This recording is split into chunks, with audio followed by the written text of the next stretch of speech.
and Captain America combined? It's happened, and that's not even the wildest combo. Stick around for some superheroes you never knew who became Captain America. Starting with the Silver Surfer. Or should I say, Captain Cosmos, Guardian of the Universe. He comes from the limited series Tarot from 2020. Some magical tarot cards with all our favorite heroes drawn on them were accidentally cut in half and thrown around. While cards flying would normally be more of an inconvenience than an issue, these were, again, magical. So when the pieces landed, the cards that landed together made a new hero. The top half of Surfer's card connected with the lower half of Cap's, and boom, Captain Cosmos is born. The way he acts implies that the Silver Surfer is in control. He's just added Cap's look on top of his usual deal. He appears to still have all the same powers that the Silver Surfer does when he fights. But who connected with the other half of Cap's card? Well, that would be the Hulk. So now let me introduce Major Gamma, Protector of the People. This hero seems to have Captain America in control. He just took on Hulk's attributes. He seems a bit stronger than before, and he is as green as Elphaba.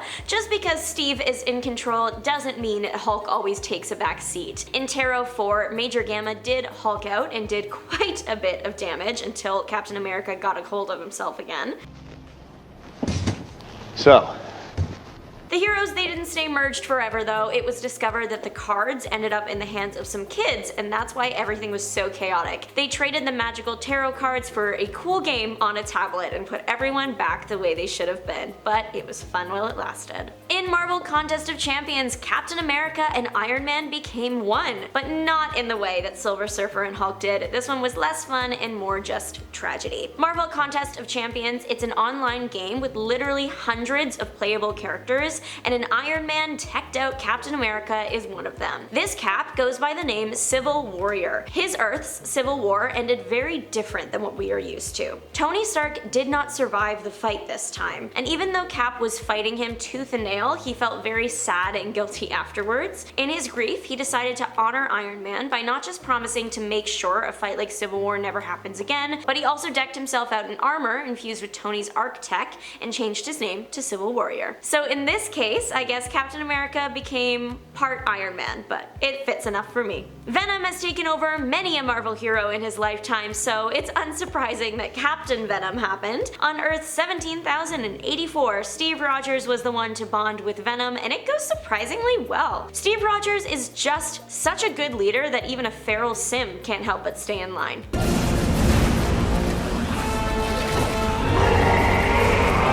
Captain Venom's mission when we meet him is jumping around the multiverse collecting powerful Venom-bonded heroes to fight with the resistance against the poisons hunting them down. He appears at the end of pretty much every Edge of Venomverse comic to recruit whichever variant was featured, which is really cool because we get to see him drawn in a bunch of different art styles. In issue 4, you can clearly see that the sim not only creates a very cool black suit for Captain America, but it's also attached to the shield. We got to see Captain Venom in action in Venomverse 1.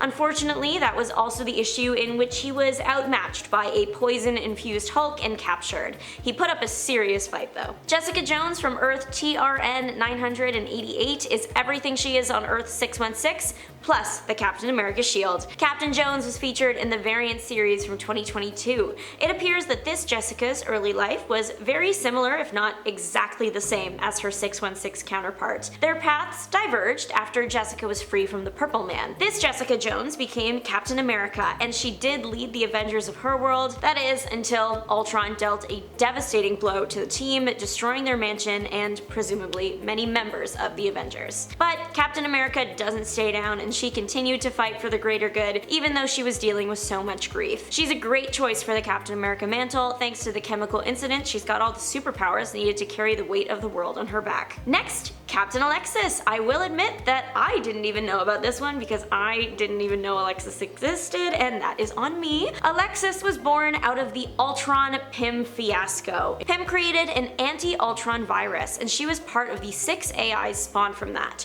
Her hero title was Protector for a long time. It wasn't until the distant future that she became Earth's Captain America. Alexis had developed an attraction to Captain America, fair, but she was going to live way longer than he would as an AI, so she became him. Her becoming Captain America in the future was a tribute to the hero. She was a pretty good Captain America for the future. Her shield was not the original, but it was one she generated herself. Gwen Stacy was briefly a Patriot princess. The backup story in Gwen Stacy 1 featured Gwen taking up the Captain America mantle. If I'm actually being honest, it features Gwen taking up pretty much every hero's mantle. Not only do we see Captain Gwen America, but also Spider-Gwen, who we know and love. Other featured Gwen heroes are the Ingwenable Hulk, Hawk Gwen, Gwen, Goddess of Thunder, and Iron Gwen. Together they are the Agwengers.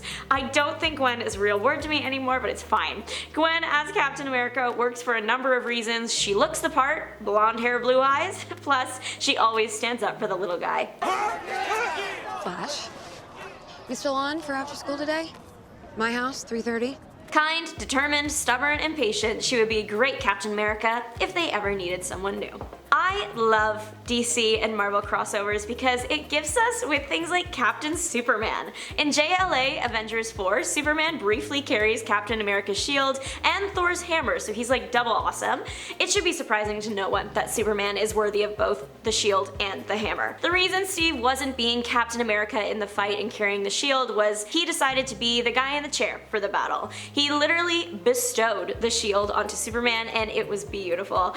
Superman did love using the shield and asked where he could get one, but you know, there's only one in the universe, so he didn't get one in the end. The combined might of the Avengers and the JLA did ensure victory against evil. Nick Fury as Captain America has me wondering what his vocabulary looks like on the day-to-day. We all know Fury is not one to shy away from the colorful language that Cap is quick to shut down. Language. Captain Fury has only appeared one time in Avengers Forever 11.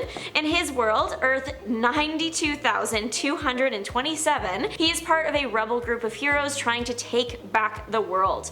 Captain America in this world has an issue with corrupt authority and has to fight an evil villain organization. Well, that is biblically accurate Captain America to me. Captain Fury is a bit more ruthless than your average Captain America. He did tie a guy's hands behind his back and then throw him into the ocean from a plane, but he's got the indomitable will to carry the shield. And as for the language component, Fury can make anything sound like a curse word. Blue blazes and black cat's behind are just two examples. And finally, Clint Barton, aka Hawkeye, once almost took up the Captain America mantle when he was presumed deceased. Iron Man was the one to approach Hawkeye to ask if he wanted to take up the hero's name, and sure, maybe Barton clashed with Cap in the past, but the two grew to be great teammates and friends. He was a really good pick. Plus, and this is very specific, Clint is known for having really good aim, right? He's literally one of the best archers in the MCU and the Marvel Universe. Well, if you're going to be throwing the Captain America shield around the way Steve Rogers does,